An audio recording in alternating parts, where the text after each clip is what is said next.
we've always kept the blend that we originally had with Brock, which is the Farmouth, which so that's 50% Brazilian, 25% Guatemalan, and 25% Ethiopian.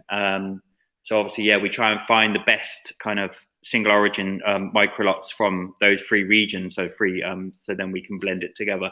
But yeah, no, it comes to the Christ as a nice kind of smooth, balanced blend. I think it like suits everybody's palate.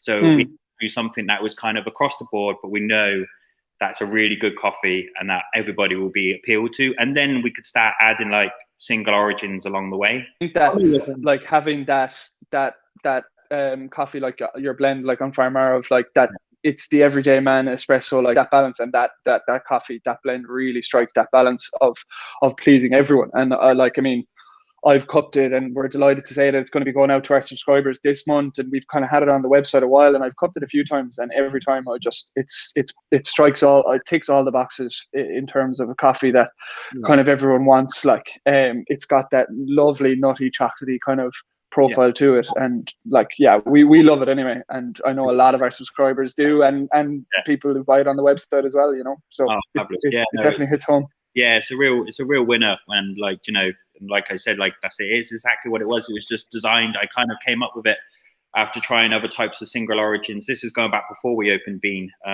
Like I was always kind of looking at like single origins and looking at blends, and I wanted something that was gonna, you know, across the board would be, you know, everybody's going to enjoy it to some extent. It's like you said, it's not a typical coffee that's going to be like crazy out there with a certain note. It's going to be across the board quite balanced and smooth, I suppose. Yeah, that's what we kind of go with. Yeah, and I suppose for the subscribers as well, we have the Farmarov, which is a beautiful nutty chocolatey blend that's smooth. But then we also have a Costa Rican. Do you want to tell us a little bit more about the Costa Rican that's going to be going out?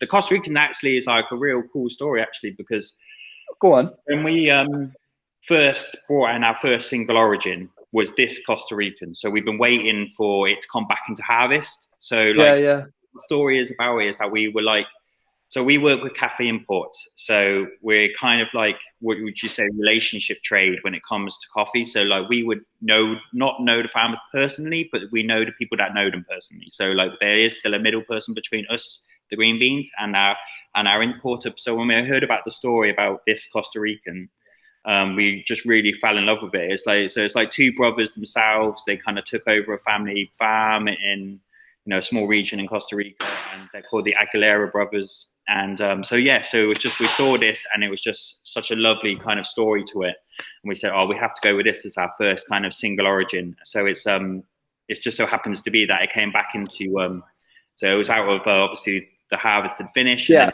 then back into the harvest now. So that's what your subscribers will be getting. So it's a honey processed. It's a great cup. It's like citrus, unbelievably citrusy.